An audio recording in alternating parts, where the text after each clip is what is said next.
It's that moment of truth where I wait, where the data is being sent and I wait like a patient man. I know there's a delay. I know that, but I need to see it. I don't have an on-site producer. I have to see it, and it has to be good. Where is it? Where is it? Come on. There. Oh, I've seen it. And as soon as I saw it, I was squinting. I was making a really goofy face. I look goofy. My hair is everywhere. And that's just what we're dealing with now. That's just my ridiculous hair and everything else. What's up, everybody? Good afternoon to all my East Coasters. My guest is on the East Coast. I guess you could technically say in. Well, whatever. It's not important. Good morning to all my West Coasters. Good evening to everyone. If it's evening where you're at, have a nice, have a drink. You know what? It's Monday. Raise a toast to St. Joe Strummer. All right. So good evening to everyone. And if you're in the future, if you're in Australia, New Zealand, you're technically a day in the future. Please fix climate change for the rest of us. We'd really appreciate it. We're counting on you. No pressure, but we believe in you. I hope everyone is doing well. And shout out to everyone who makes this show possible. Our friends over at ZT.com, ZHITEA.com. Their tea kind of rules, and you can get their tea wholesale now because of the pandemic. So check it out, ZT.com. Also, our friends over at triageoil.com,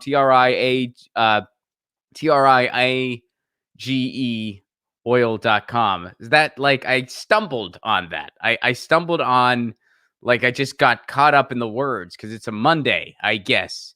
It's an office space. But yeah, anyway. And last but not least, Indie Left. Indie Left is the only place to find all the articles and vids from your favorite outlets. I'm there. They update the resource twice a day. To learn more and to subscribe to everything they got going on, as well as joining their Discord community. They got it going on the Discord. Check them out at independentleft.media. That's independentleft.media. Also, I gotta mention, I do their theme song, which if you want your own theme song, patreon.com/Ron Placone. Give what you can level, you can get your own theme song. It's one of the things I do. All right, without further ado, my guest today, she is awesome. She's been on the show before. She's run for Congress. You know her from that. And also, we're doing a show together this coming Friday that we're going to be talking about more later in the hour. But for now, please welcome back to the show, Lauren Ashcraft. Lauren, what's up? Oh my gosh, it's so great to be back on. Thank you for having me. Hello. Good to see you again. I hope everything's going well. So, I got some stuff I want to talk about today, and there's actually a breaking thing going on here. And you know what? You're going to have to accept my apology in advance for this one. But it is a Monday, and one of the things that we kind of celebrate sometimes on this show is Music Monday. And I wasn't planning on talking about this because I didn't know about it until a few minutes ago. My brother-in-law texted this to me because he thought I'd find it interesting. And I do. So check this out. I don't know if you're going to have, I don't know if you're going to have a strong response to this, as I did in many ways. But here it goes. Let's just throw it out there. Barack Obama, who we've all heard of him, and Barack Obama and Bruce Springsteen are co-hosting a Spotify exclusive podcast. Obama and Springsteen are doing a podcast together. It's called Renegades, because when you think outsiders, you think one of the most powerful people in the world and a huge rock star. Renegades, born in the USA. Wow. Yeah. So they're gonna do like 8 episodes. It's Spotify exclusive. It's under Barack Obama and Michelle Obama's production company, Higher Ground, because of course, if you're a politician, you should totally be in show business. Why would we keep those separate? But wow, production. I didn't even know he had a production company. Oh, you didn't know that? Yeah, no, he has a Netflix deal. It's stuff. Oh, yeah. Oh. And now they're I doing have so many feelings. Well, it's. I see the humor in it. And I know some people, Ron, you're a fan of Springsteen's music, don't you? It's like, yeah, I am, but I also don't have heroes. So it's not like I'm like, I don't, I mean, it bums me out, sure, but it's not like I'm like, I have to kind of laugh about it. I mean, it's sort of, plus I do love Springsteen's music. So there's a huge irony where it's like somebody who has never disappointed me at his job and has probably never disappointed many people at his job. Springsteen's live shows are second to none. Is doing a podcast with somebody who disappointed an entire country at his job for 8 years. Maybe it'll just be like Barack Obama, like doing an intro, like, "Hey everyone, today we're going to be welcoming my friend Bruce Springsteen," and then it's just Bruce playing music. I could really do that. I mean, they could have so many fun little slogans, like, some of us are born to run, some of us are born to hope.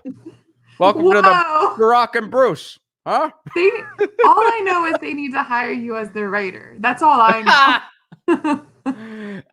know. It's so, I don't know. As soon as he sent me that text, I was just like, really? That's a thing now in the world? Okay. And I'm just like, imagine like if Bruce Springsteen was a musician in the way Barack Obama was a president, it would be the most ridiculous, hilarious thing in the world, because he would publish a set list ahead of time, and it'd be an amazing looking set list. And everyone would be like, holy shit, this is going to be the best concert ever. All the classics. Then he would come out on stage, play absolutely nothing, and just smash a guitar and walk off. And people would be like, what? But then for whatever reason, years later, some people would swear that was the best concert they've ever seen in their lives. And then the people who were like, actually, that concert wasn't, I was very let down. Those people are the people who ruined dinner parties. That's what it would be like. Oh my gosh. And it's like, if you don't love this concert, there's a really, really, really bad one where they just eat puppies live. You're just like this one. Your other option is Great White burning the stage down. That's your. It's like either Springsteen smashes a guitar or Great White burns a stage down. Pick the lesser evil. Those are your choices. I actually don't know the politics of the band Great White. I have no idea. I just know that they did have that pyrotechnic accident back in the day. So that's for that. For anyone else who just has their short-term full of random music information. I mean, this is going to pop up in trivia someday. Right. Along with this podcast, that's gonna happen. This is the podcast that we didn't know we needed because nobody does. I don't know. It bothers me, and we've talked about this on this show and a lot of other shows. To me, it is bothersome when you see production companies signing politicians and management companies signing politicians as clients, where it's like, look, show business involvement with politics should be critiquing it and doing satire. It shouldn't be like, hey, you share a roster with this person.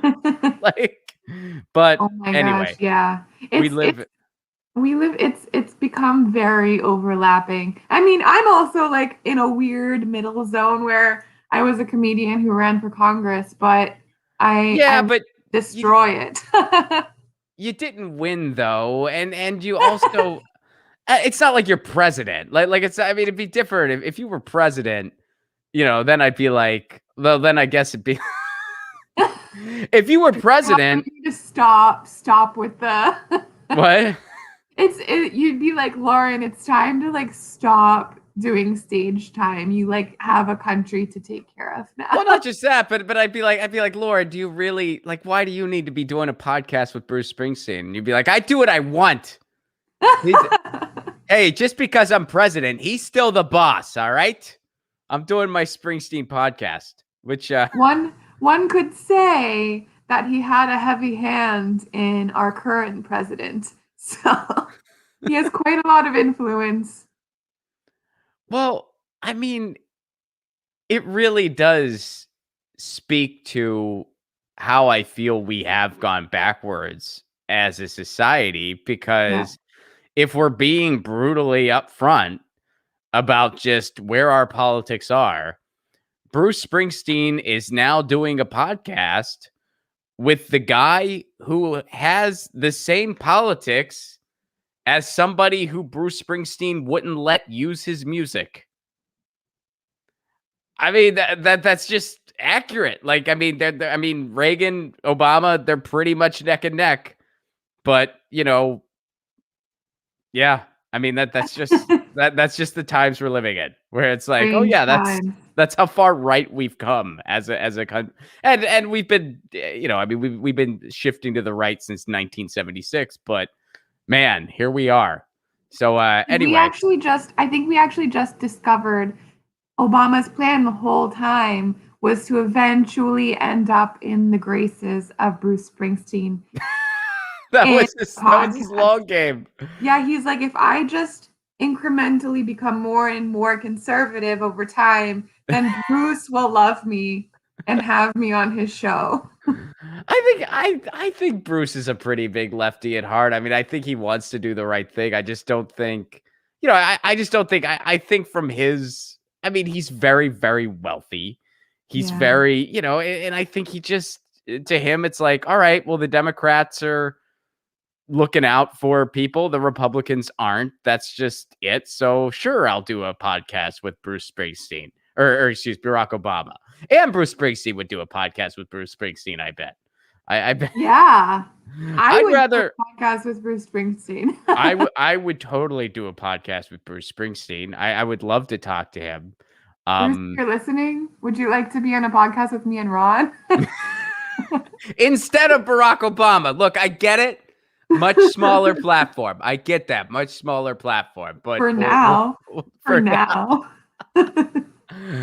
Just waiting for that Netflix deal. Yeah, I don't even know what's all involved in their Netflix deal, but they have, like, they get to do, like, they just produce shows and stuff for Netflix. Wow.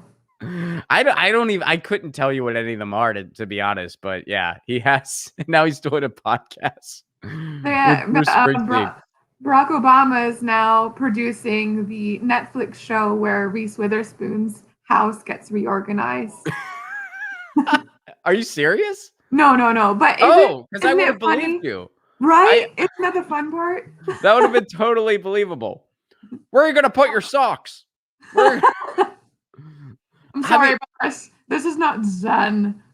Whose idea? It had to have been Obama's idea. There's no way, because I don't think Springsteen's the type of dude that really seeks this stuff out. I think he gets asked to do things.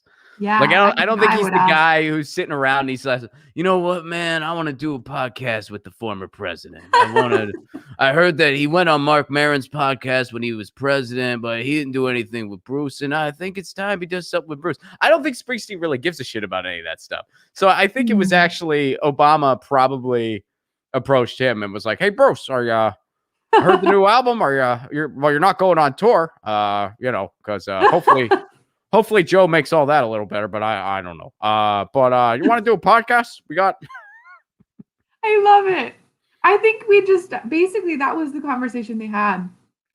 We figured it out. You want to do a podcast? It's gonna get involved somehow, though. I feel it in my bones. I can't prove you wrong. I'm with you. I'm on board. Bruce, I got a question for you, and I hope the answer is yes. See what I did there? See what I could always make you laugh, Bruce. I love it. All right, thank you for indulging me for that one. Oh my gosh, he sent me that text, and I was just like, "Oh, dude, I have to." And my initial reaction was laughter. Like, I'm like, you have to. You can't. I mean, because I know other people who are like really big fans of the music, they might get like just really let down by something like that. But it's like, you know, you have to. I feel like life has gotten easier. Maybe not like literally easier, but I feel like mentally things have gotten more chill for me when I've just kind of taken a step back and been like, I think I was just born in the wrong country. Yeah, I really do. I mean, yes. You know, like I love music. And earlier today, I saw that one of my favorite bands, a band called The Hold Steady, they're appearing on Late Night tonight with Seth Meyers. And I was like, oh, who else is on the show? Who's the other featured guest on the show? Pete Buttigieg. And I'm just like, this is so why does it have to be like this? And it's just like, well, it is like this, and you were just born in the wrong place, really. I don't know where I should have been born. I'm not saying other countries. The future. The future? We should have been born in the future. What do you think the future's gonna look like, though? I don't know, but like sometimes whenever I'm like in my idealist mode and I'm like, wow, can you imagine like my grandkids being like, what? Women didn't get paid equally? Like, what? What's wrong with you?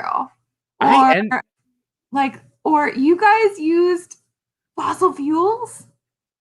I appreciate your optimism, and I really hope you're right.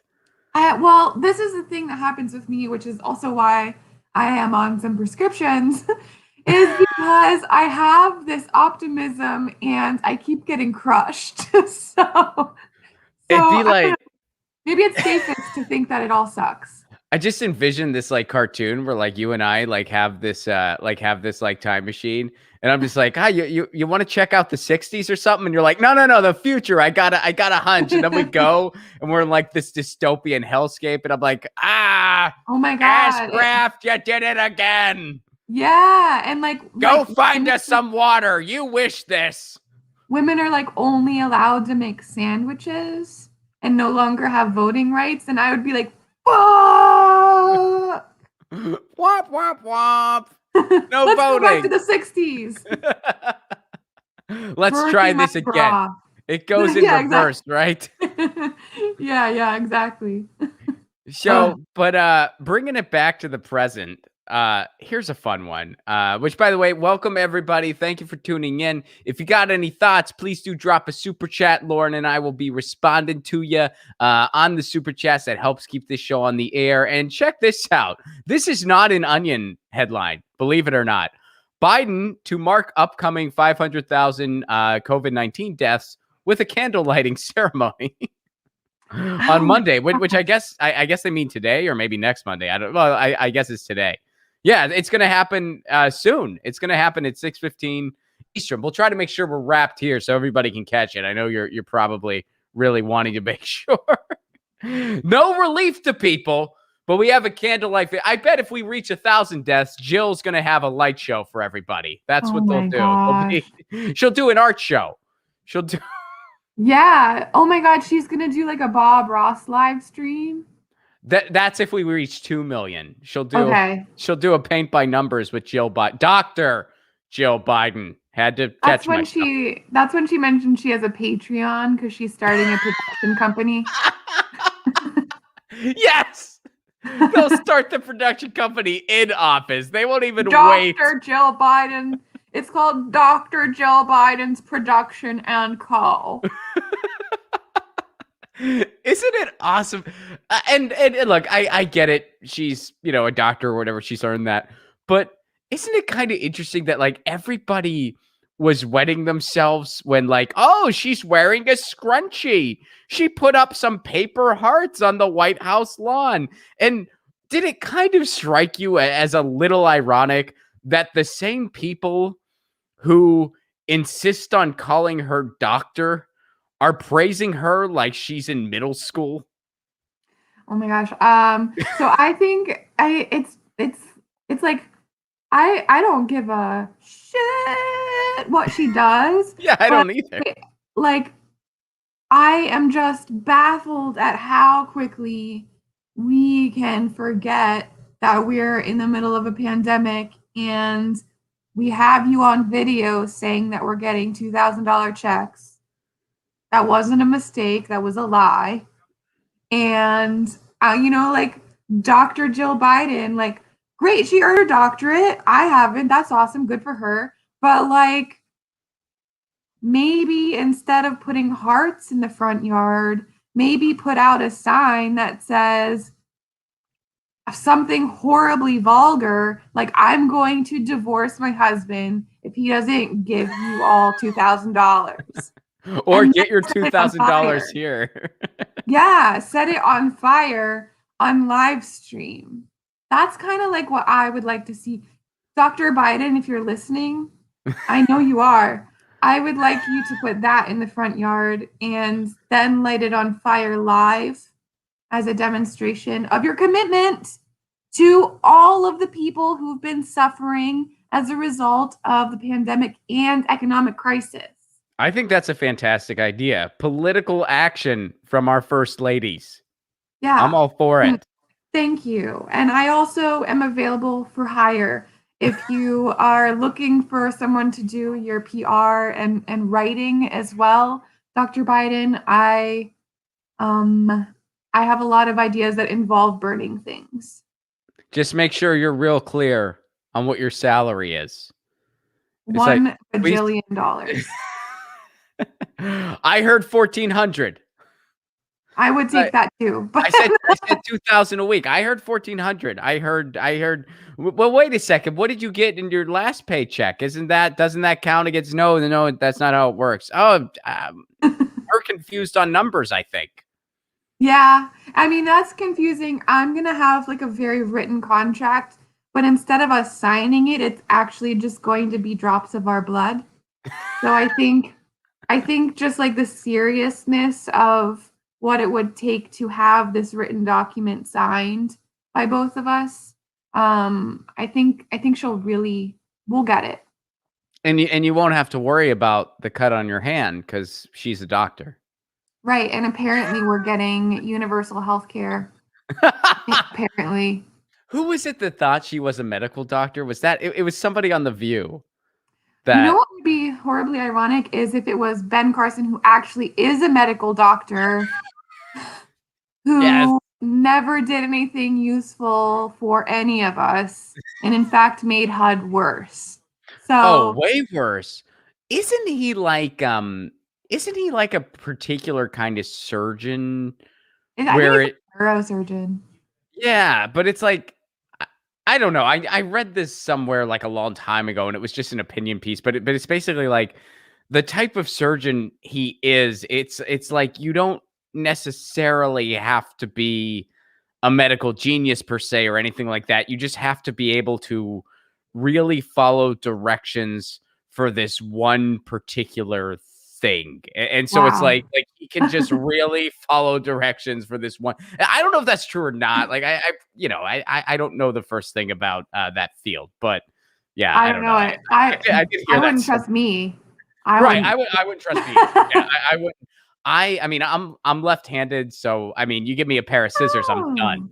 Yeah. A left-handed can opener changed my life. I wonder if they do make lefty surgeon scissors. But I would say I would not, if I had a choice between Dr. Carson and any other doctor to do whatever that procedure is, I would choose the other doctor, personally. That is my humble opinion. Yeah. I mean, they'd be like, well, this was just a medical intern. I got to start somewhere.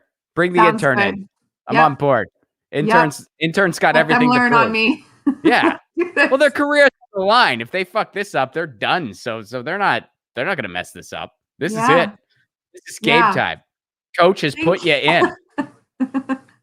Yes. And I think like the candle lighting and all this bullshit, like, man, if I had like one of those destroy a room things, you can like rent a room full of like glass and break it all. Like that would feel really good to me right now. I've never been that great at expressing my anger verbally. So I just turn it into jokes. So I feel like I need to just write a bunch of jokes about how ridiculous it is that we're getting candles instead of healthcare. That's all you can do at this point. I mean, yeah, it's so ridiculous. And I feel that way like every day where it's like you just wake up and you're just like, what are we really? Is this why are we still doing this? This is really it. That's what I do when I look around the United States. I'm like, why are we still doing this? Is this like serious? We're gonna have a candlelight vigil. We've reached this point. Yes. And in 2060, which is the other 60s, we are going to I don't know. I mean, if this is the direction we're moving in and this is progress, I have a lot of questions. Yeah, no kidding, right? Like, do you think we're de-evolving? Yes. Oh, man. Dude, in some ways, yes. Yeah, you wanted to go to the future a few minutes ago. Yeah. So this is what's confusing to me is like, in some ways, I know that we are evolving. Like I watch some show, like I recently watched Friends again in its entirety, and I'm like, holy shit. Like the 90s and early 2000s were extremely misogynistic, and they made a whole bunch of like homophobic jokes. And I'm like, Mhm. ugh, like how did this even pass? But all those era shows do the same. And I'm like, in some ways, I feel like we can pick up on the fact that, hey, this is inappropriate. Hey, it's not normal that my boss hits on me. Hey, I don't get paid what a guy gets paid, and it's not okay. Will I get paid what a guy gets paid if I speak up? No, maybe you'll get fired. But at least I know that I'm being taken advantage of. That's where we are in our society. But the fact that every other developed country has some sort of system where if you go to the doctor, you can get treatment and not ruin the rest of your life. That's something that I'm confused about. I'm confused about how we have had such successful propaganda that we're like, wait, no, if my neighbor gets healthcare, that means I have less. Well, I think you bring a huge theme into this that I really wanna know your thoughts on. Why is it? Because I mean, this is a question that has kept me up at night, and I'm sure it probably has for you too, but, why is it that Definitely. Whatever it is, I've been up at night. I'm in. You had me at keeps you up at night. Um, Yeah. but why is it that because I agree with you, like as a society, there has been, significant progress in both of our lifetimes. I mean, we both were celebrating in the street when, gay marriage was legalized and all these other things. And those are great things, absolutely. But why is it that society is progressing, yet that's not being replicated politically? And in fact, politically, I would say overall, we're going in the other direction. We're becoming, in many ways, like a further right society than progressing, like in the political sphere. So why do you think that is? It is, I think the number one answer to all of our problems is corporate money in politics. Yeah, And um, we don't hear anything about that from our electeds because they get it. They receive that money. And in order to get people like Cori Bush in, I mean, it took her multiple runs. It took her all the support, like Justice Democrats, Brand New Congress, like all the groups that got behind her and sent volunteers and phone banked and donated and all that. She won with single digits the second time that she ran against this guy. So I mean I love groups like Justice Democrats and Brand New Congress and what they do. And if every cycle we can get more Cori Bushes into office, more people like her, then yeah, let's keep chipping away that way. But in the meantime, it's almost like whenever I think about what I was taught in school, like I was taught that we have a budget to balance federally, yeah, that and that it's deficits cause inflation, and that's not real. And so, I mean, it's electoralism. It's getting the right people into office, which is a slow and steady process. But it's also somehow we have to mass educate people to reverse all the propaganda. And I did a tweet thread about this the other day, but like something as simple as the fact that we all know the Pledge of Allegiance. We said it every morning. We like stood up and pledged to a flag. And the fact that like Colin Kaepernick got so much shit for protesting that people that look like him get murdered by the police all the time because it's disrespectful to a piece of material that we pledged allegiance to every single morning. Like we have been programmed as like yeah. patriotic robots, and to undo that is going to take a huge effort. And that is why like people like you that have a show, that you speak the truth to power. I mean, I really appreciate the independent media because you're not being paid to tell us a bunch of lies like everyone else. Yeah, I mean, I thank you for listening. oh, well, thank you. Yeah, no, and yeah, I think those are, yeah, I mean, those are all like, you're totally right on. I would add to it, um, I think electoralism as a whole is a small piece, and I think it's a smaller piece than we realize even, and I'm guilty of over amplifying it. I think everyone is because it's, it's juicy to talk about, but, Mm. um, but I think that really we need like societal actions, and I think, the most, I mean, the one thing that I'm a huge proponent for, that I talk about every single show, that people are probably sick of me saying, but I won't stop until it freaking happens, is a general strike. Yes. I think we just need a general strike, and I think we just need, because like even getting better people in office, which of course I'm for getting better elected officials in office. Why wouldn't you want that? Why would you be Mhm. like, well, let's just have shitty people? No, of course it's good to have better people, Yes. but those better people are still going into a system that is meant for not the people they want to serve, that is meant Mhm. for the donor class in Wall Street. They're Yeah. still going into that system. So you still need like genuine systemic change. Like otherwise, those better elected officials are going to get weeded out, or just completely prevented. Mhm. So it's like you still, like, I think we need just massive action as far as like, well, we're not just going to be willing participants anymore. We're going to shut this down I until love you it. kind of meet us. I mean, and plus, you know, one scratches the other back. Like, I mean, elected officials, even the ones with better intentions, it's not like they're just gonna give us everything we need or should have because they just feel like it, and they're like, well, we're just gonna do great things. No, they need to be pushed by people. They Mm. need to be pushed by people, even if they as an individual may or may not need the push. You can be damn sure most of their colleagues do.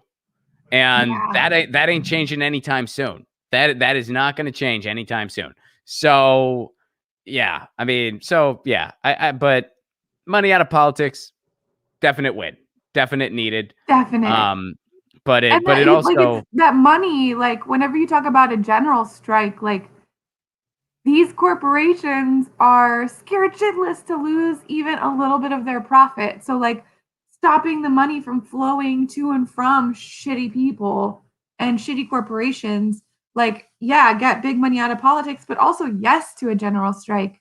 It's such a huge effort, and it can't be like, if we just ask like one city's people to do it, like they might just lose their jobs. yeah, So no, just it's, has to be mass. oh, it does, and there's so much involved, and I don't think any one entity knows all the ins and outs, because we are in unprecedented times.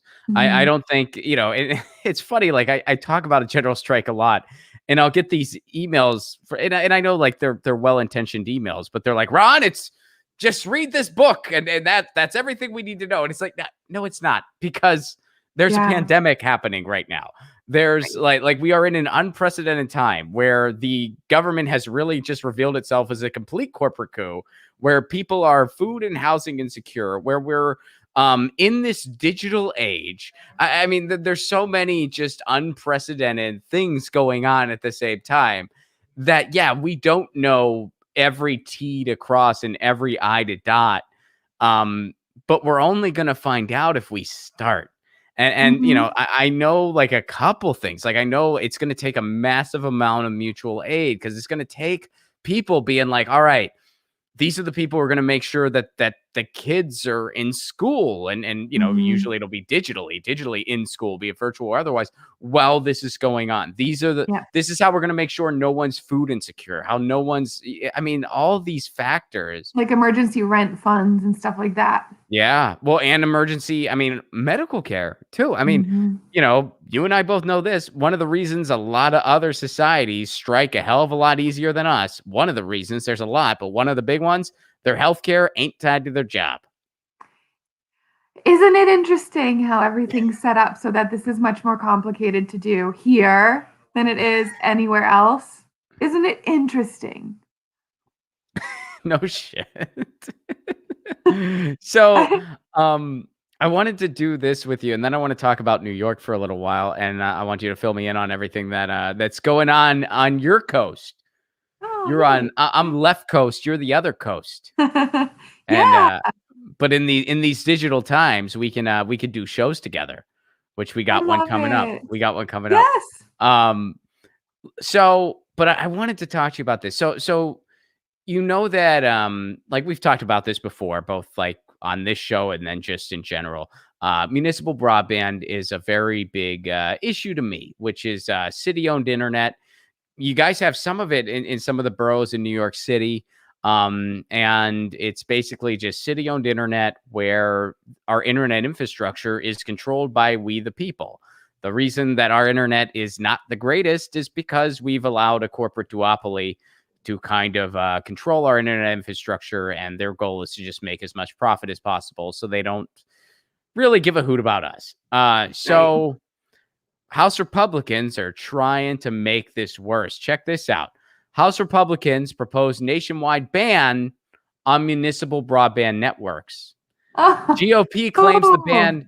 This is total just Orwellian war is peace level stuff. GOP claims ban would promote competition by limiting government-run networks. Here's the interesting part. When municipal broadband happens, it is better than what big cable offers 100% of the time. There's a study that Harvard conducted along with the Institute of Local Self-Reliance. Municipal broadband is better than big cable as far as the internet that they offer, the speeds that they offer, and the price. It's better internet at a better price. Where can you get the best internet in the freaking country? Chattanooga, Tennessee. They've had municipal broadband since I believe the 90s. They have one of the biggest municipal broadband networks in the country. The other place you can get some of the best internet is some random town in North Dakota that I'm forgetting the name of off the top of my head. But guess what they have too? Municipal freaking broadband. So what they're saying is actually like the opposite. They are saying the total opposite of what is true. And here's some other like Orwellian irony here. Republicans call it the Connect Act. And Connect stands for Communities Overregulating Networks Need Economic Competition Today. Well, guess what? Right. What they're doing is anti-competitive. They're saying, hey, city, you can't build because Republicans and Democrats do this too, by the way. It's not limited to Republicans. In this case, it's a House Republican bill, but Democrats do the same thing. They're all about competition unless that competition hurts their donors. Then they're not about competition anymore. It's interesting how they change. Yeah, I would say every single person that signed on to that bullshit, I would check to see if Verizon or Comcast or AT&T donated to them. Right. I know like Spectrum, our internet is out most days. Like I'm on so many Zooms these days, and I don't remember the last time I've made it through a Zoom without getting cut off. I'm actually surprised that I'm still on this call with you. So if we're saying now that adding another option that could potentially be free is a bad idea, I have a lot of questions. Well, municipal broadband usually isn't free. You pay your internet bill. It's just usually cheaper and it goes to the city. Well, you should check out you don't need to tell me like what part of New York you're in, but you might be like under one of the networks that are available there. You should look into it. Because you should check it out. I can send you the website too. It's just this like big internet co-op basically. And as far as I know, they're still active. I love it. I'll check it out. Yeah. I'm ready to try something new. I'll send the website. I mean, I don't, I'm not like totally fluent in like all the boroughs necessarily. I usually screw up this. I screw up the subway at least once whenever I'm in town. Oh, At well, least next one time you're time. in town, well, we have to do a comedy show.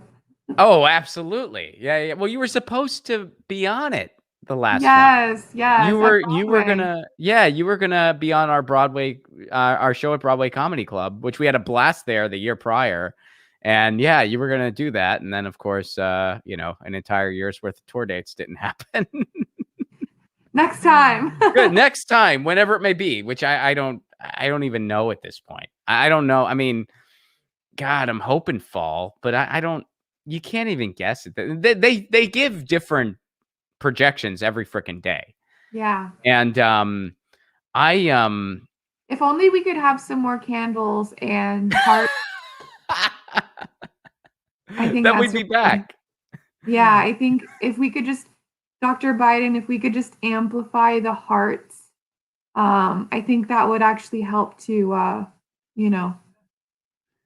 You do some more art projects. We're getting out of this pandemic, Dr. Jill. Come on. We're keep going. counting on you. Yep. So yeah, there we go. The once again, you have an example of elected officials making the internet worse. That's all they know how to do.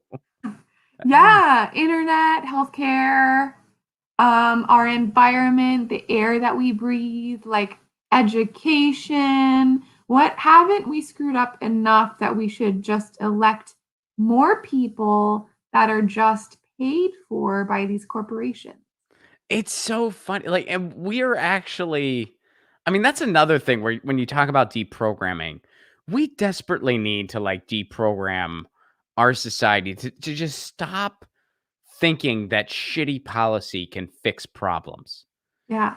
Like it's like we, I mean, even people who, should know better. It's like, okay, well, just like, well, we should do this because it's like, no, we shouldn't do this. You can't fix a problem with shitty policy that's going to make it worse. But we're taught, I mean, you force people into these situations where it's like, well, you're either going to get this shit policy or even shittier policy. And it's like, well, we need a new system. Clearly, it's like, we're looking at this and we're saying, no, thank you. And yeah. Yeah. What is this Biden plan for how am I supposed to get healthcare here? I actually never really understood the details other than the fact that it's called the Biden plan. Well, they always TikTok.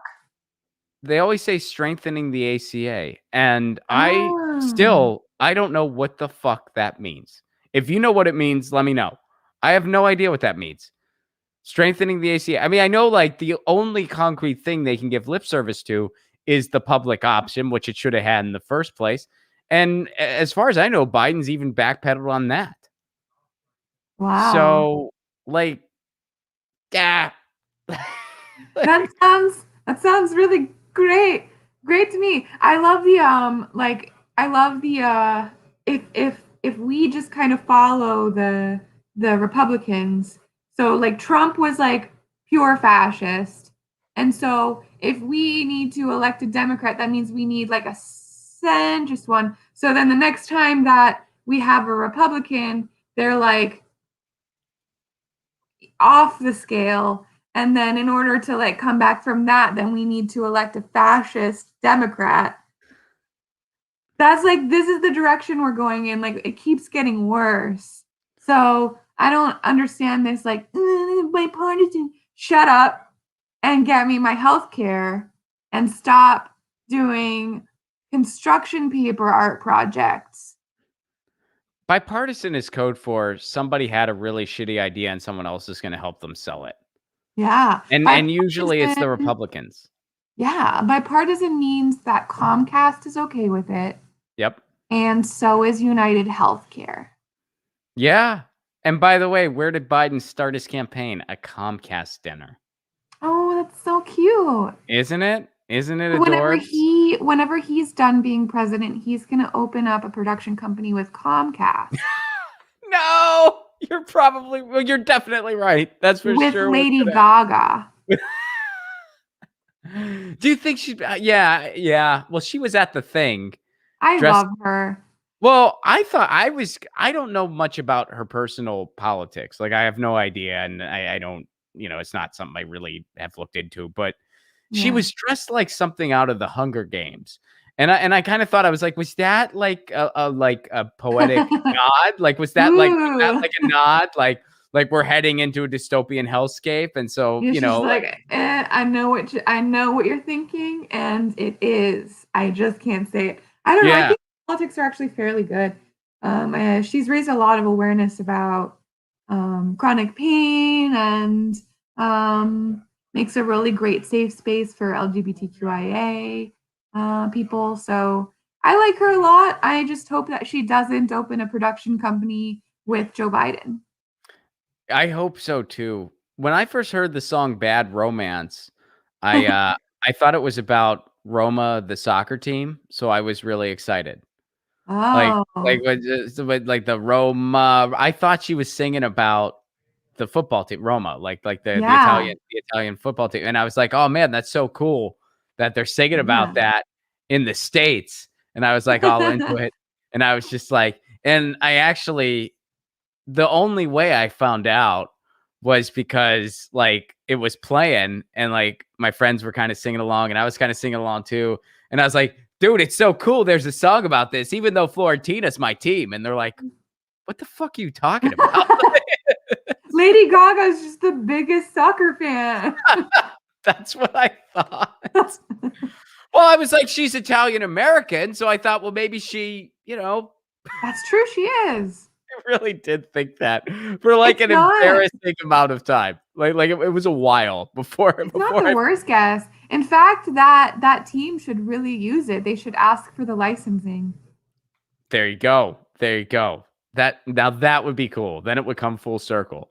Thank And then you. and then, like, in an interview, they'd be like, "Why'd you do this?" They'd be like, Some, like, idiot on YouTube thought that that's what she was saying in the first place, and we just thought it was Ron hilarious." Capone. Ron told me.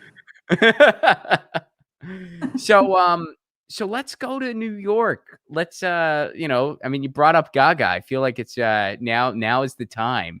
So what's going on? What are you up to in New I know you're up to a lot of things. You're always up to a lot of really good activisty things. And, Thank so you. what is, and what also, fill me in on the mayor race too. Oh, yeah. Actually, that's one of the things that I've been up to is I am volunteering for Diane Morales's campaign. She's a super badass grassroots woman that actually I should connect you guys so that she can come on your show. She's really cool. She also was the first candidate in the race to call for defunding the police. Oh, nice. She is calling to get police out of schools. She is a former educator, also formerly homeless, so she has a really strong housing platform. So I guess you can call me an advocate for Diane Morales. It's been a weird race other than that. I feel like the rest of the candidates always try to kind of outdo each other as to who can have the biggest gaffes, um, who can like say that they're not really for defunding the police without really saying it. They're like, ooh, like where's the line? Where's the line? Diane Morales is like, let's defund the police. I like that. Actually defund the police. So to me, Well, it's an obvious.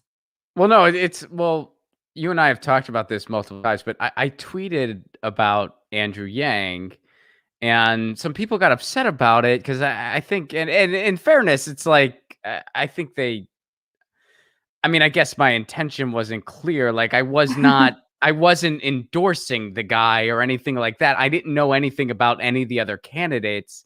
Mhm. But where I was coming from was I read some of his recovery plans, and they were good plans. They still are, and it made sense for, like, a city coming out of a pandemic, especially a city like New York. I mean, he's calling for a lot of public banks and stuff like that, which I think is very smart and quite frankly, pretty bold to do in a place like New York. So, I Mm. tweeted about that, and I'm like, look, I have a lot of disagreements with this guy politically. We've even had it on Twitter before. We've had a little, Twitter back and forth before.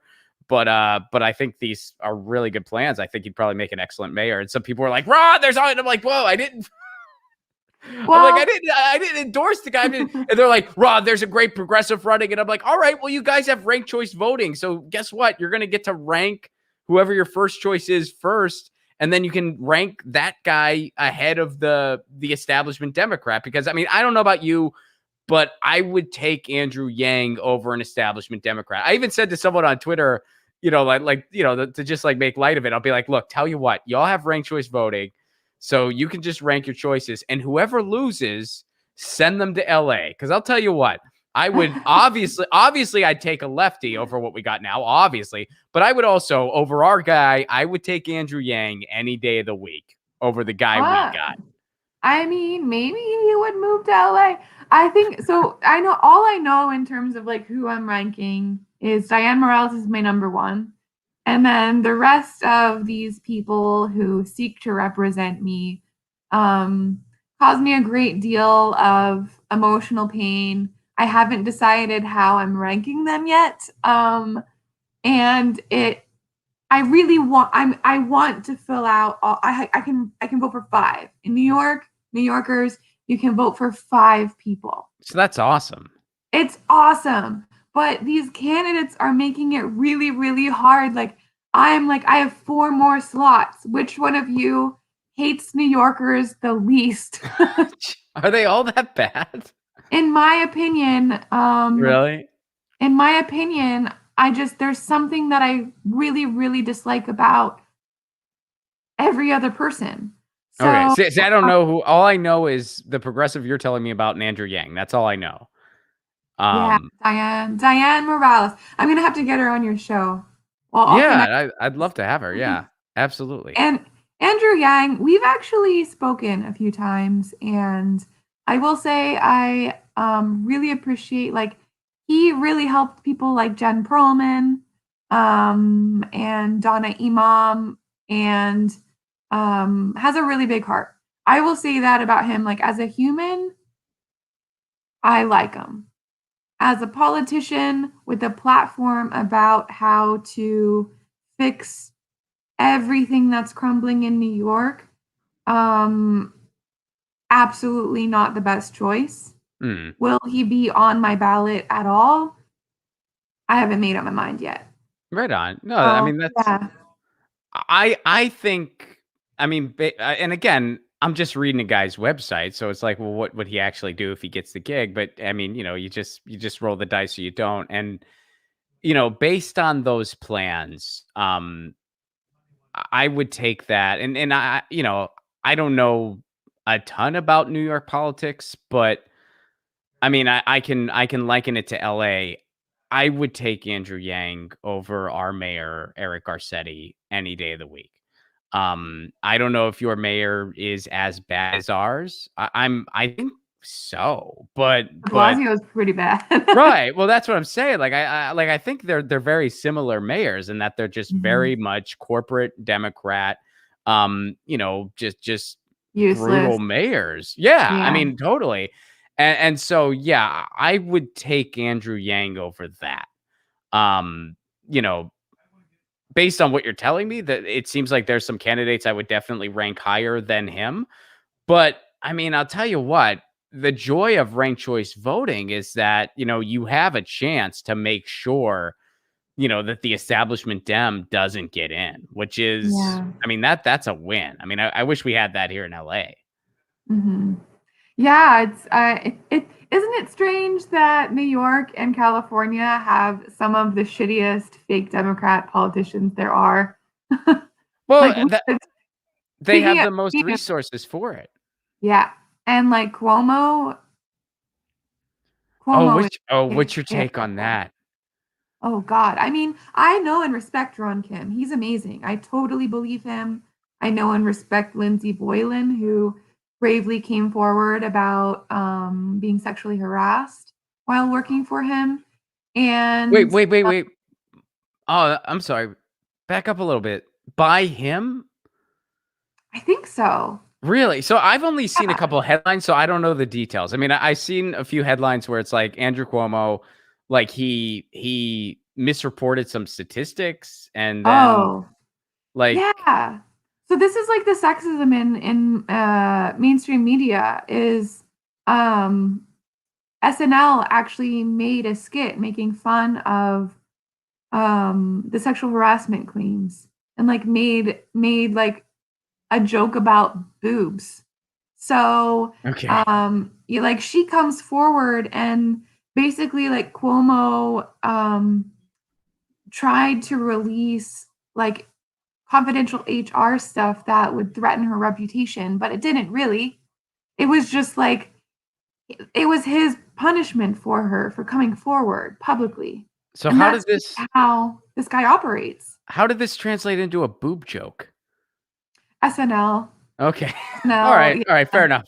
Fair enough. yeah. So and now I mean, I guess Cuomo's now a character again on SNL, and it's just like very tongue in cheek, like you don't become one of these people that gets lost or whatever. But it's like he has had a hand in killing 15,000 senior citizens and threatened the reputations and careers of people that were honest enough to come forward about it. So it's like I've been saying for a very long time, like Cuomo, bad. Like he got an Emmy, bad. Like just because he has he can talk real pretty on TV about COVID doesn't mean that we're not dying here in New York because of his negligence. Well, and it goes beyond like even when it started. I mean, he's been horrible for the unhoused population, which I mean, that really, did not help slow down the spread. He, he took money away from Medicaid like shortly before everything went down. I mean, he definitely had a horrible track record that everybody forgot about because he talked nice on the freaking camera. Yep. And it's, I mean, it was he got unreal an to Emmy. see. Yeah, it was. Well, yeah, I think you were on the show like around the time all that was going on because we talked about it before, and just like the ridiculousness of it all. And now, well, it's come full circle. Now people are seeing this guy for who he is. But man, would have been nice if you knew beforehand. Would have been nice when you were praising the guy for no reason for talking. I mean, that's the bare minimum to be an elected official. Gosh. Talking on camera. That's the bare minimum.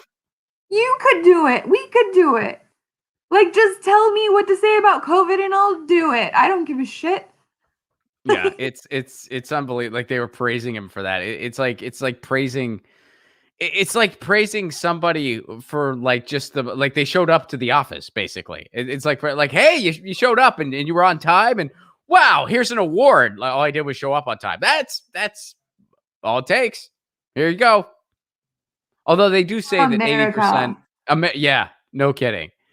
They do say that 80% of life is just showing up. They do say that though. Wow. So, I mean, isn't that the phrase or did I screw it up? No, I think that's accurate. It's unfortunate because I think that is the case if you are a wealthy cisgendered white male. Mm-hmm. But for everyone else, it's a little bit difficult. So let's go to the super chats and then let's talk about the show. Benny, I got some news for you, buddy, and thank you for your super chat. I'm gonna go ahead and read this, and then I got some news for you. I think Springsteen would appreciate the Beat Seekers as much as Ron would. Ron, I hope you got the chance to listen on Bandcamp. If not, I understand. Thank you for that, Benny, first of all. And second, I did. I listened to the entire album and I liked it, man. You were right, Benny. I listened to it. I guess it was on Thursday because I did listen to it when I told you I was going to. I think it was the Thursday's patron stream. I did the stream and you mentioned it to me then. And I said, okay, dude, as soon as this stream is over, I'm going to listen to this music. I did. And I enjoyed it, man. It reminded me a little bit of like Thrice. If you recall that group. God, I feel like I'm just dating myself. I'm talking about I'm talking about bands from the early 2000s. Like, do you remember that group? They used to play the instruments when I was going to shows. It My used to first cost a cassette quarter. tape. Yeah, I still remember my first cassette tape. Spice Girls. Oh, nice, huh? I think mine was Ace of Base. Remember that? Yeah, That's great. that's older than Spice Girls, like way older. Yeah, I dig But it. yeah, it was it was like in second or third grade. The first cassette tape that really freaking changed my life was my mom's, well, my aunt. I was about to say my mom's sister. I don't know why I wouldn't just say my aunt, but my aunt, and it was my mom's younger sister. She gave me a dubbed cassette tape of Nirvana's Unplugged in New York. Ooh, Yeah, and amazing. I was like 9 or 10, and I think it was like right after Kurt Cobain died too. Go figure. Oh, Because I was just like, this band's amazing, and it's like, well, they're not around anymore. Of course, wow. but yeah, that was like, I listened to that cassette so much I broke it. Oh my gosh. Well, she has good taste. Thanks, Aunt Yeah, Placone. Aunt, that's her name, Aunt Flacone. No, it's my Aunt Limpia, which Aunt Olympia. yeah. Just which that name might as well just be like super Italian name, Italianson. I like Olympia. that. Yeah, it's a cool Yeah, name. It's a pretty she's name. got good taste in music, She so. does. Yeah, she still does. Yeah, like I mean, she listens to a lot of classic rock, but she was into Nirvana and a couple other stuff, and she made me that cassette. So Benny, I did listen to them. They reminded me like a little bit of Thrice going on, but very politically outspoken, which I appreciated that too. And yeah, I enjoyed the album. I streamed the whole thing. I liked some of the ballady stuff a lot, to be honest with you. I liked all of it, but some of like the more like there was one kind of ballady song towards the end that I really enjoyed. But I enjoyed it, man, and I'm gonna listen to it a little more so I can really absorb it. And if you're a fan of that band, which I'm assuming you're a fan of the band, obviously, tell them to reach out to me. I'd love to have them on the show. They seem like they'd be really cool to talk to, and I did enjoy their music. And thank you for not giving up on me, Benny. I know you had to tell me a couple times, and I appreciate that. I always tell you guys, feel free to nudge me again because you guys recommend great music and great books, but sometimes I need a couple nudges. And that band again was called the Beat Seekers. Kate, what's up, Kate? I hope you are doing well. Kate, not feeling your Justice Democrats love, Lauren. Kate says Alexandra Rojas, director of Justice Democrats, was on TV saying we need to support Narratan. Stick a fork in them. They're done to me. Hit the like button. Whoa. She means the like button for this show. Oh. I don't think she I'm a means. little confused. I don't think she means the like button for Justice Democrats. I don't think she's a fan. Yeah. But I don't follow. I don't follow Yeah. what they do. I really don't. I don't even know. Were they behind you? Were Justice Democrats behind No. you? Okay. No, All right. Well, I really I like, don't like that. I don't like that they weren't behind you. They should have been. me neither. But I mean I'll always be thankful in perpetuity for what they did for like Paula Jean and Cori Bush. I think it's unfortunate whenever I really love Brand New Congress. I would hope that anything that I say personally doesn't reflect poorly on the org. No, they were behind you, or were they were behind Oh you, right? yeah, they're Okay. amazing. So Brand New Congress, love them. I would get a BNC tattoo. They're amazing.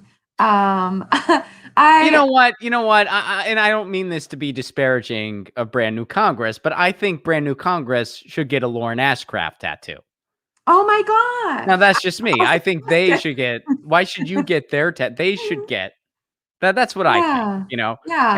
and granted, I am more. I am not as thrilled with electoralism as other people, and that's fine. Everyone needs to occupy their chosen lane. But I think they should get a Lauren Ashcraft tattoo, not Oh the my other way around. gosh. That's just me. That's just me. That's very sweet. Thank you. I'll tell them. Tell them to get a Lauren Ashcraft tattoo. Privilege is like my.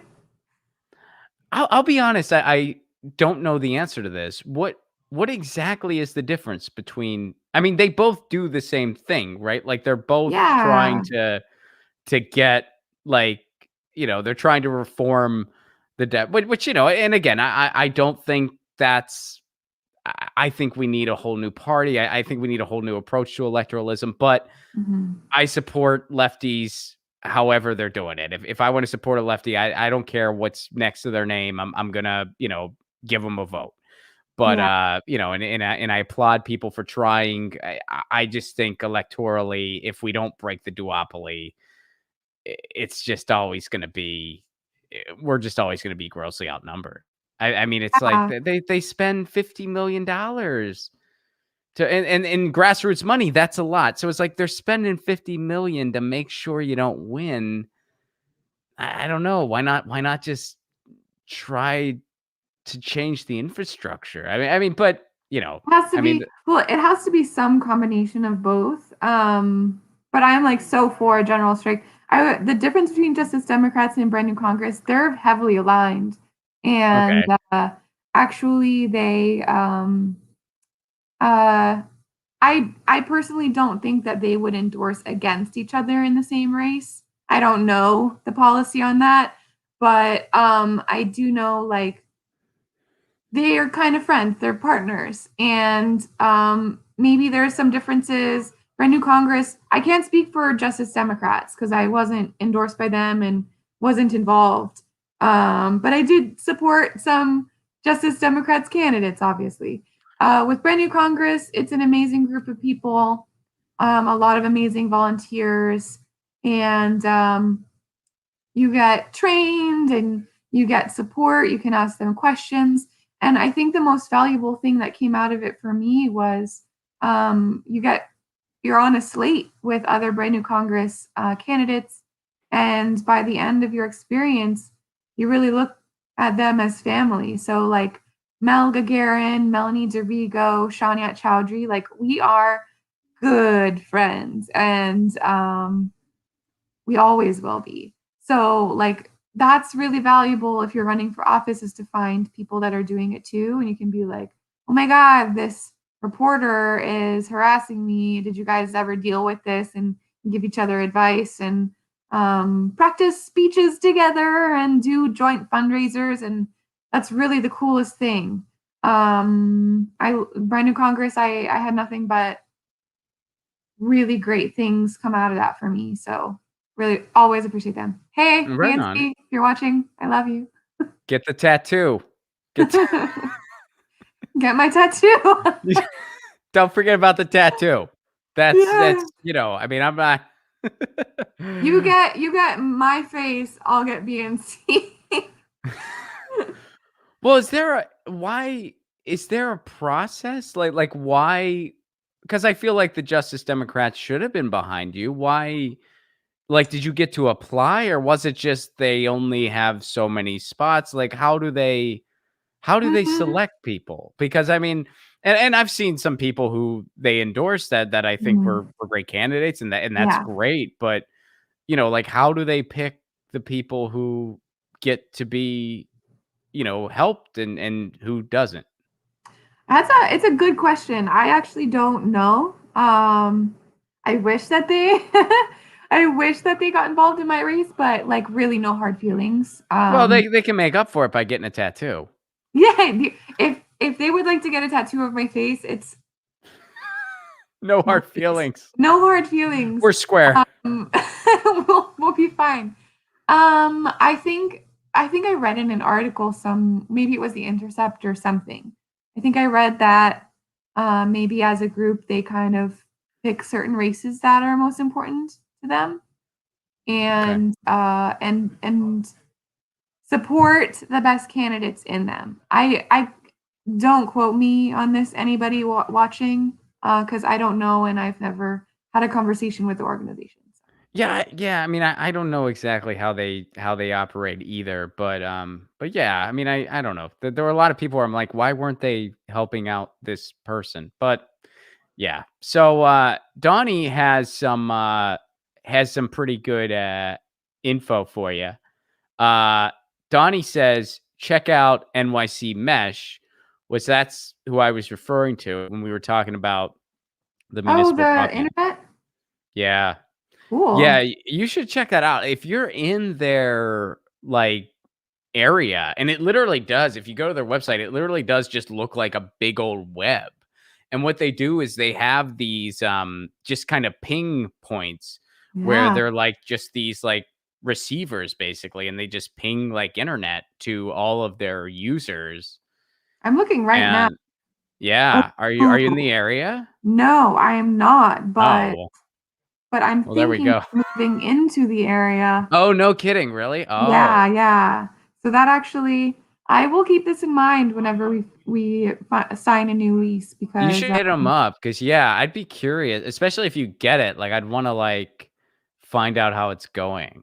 yeah, Like, well, my they internet is cannot so give Spectrum money. no kidding, no kidding, and then we'll do a report on this show, you'll just be like, "Ron, I traveled to the frickin' future. My internet is so good, I can tell you what you're gonna say a minute from now. It's I'm not something allowed to about vote anymore, but I have good internet. I got the best internet. I know what you just said. It was something about Bruce Springsteen or tattoos. I don't wanna give it away. I don't wanna give it away. And we got another comment from Donnie here. Um, I've been wanting to cover this on the show, and I haven't, and thank you for saying this, Donnie, because I screwed up on this, and I need to cover this on the show too. But I'll ask, Lauren about it, because maybe she knows something. Ask her about the driver cooperative to compete with Uber. Have you heard about that? Oh, Yeah. actually, I just heard about this the other day because I'm helping on a city council campaign, and they're offering to drive voters to the polls, which is really cool. I don't know the details, so if there's more details than that, I would love to hear them. But it's a way to compete with Lyft and Uber, who are not always the best employers.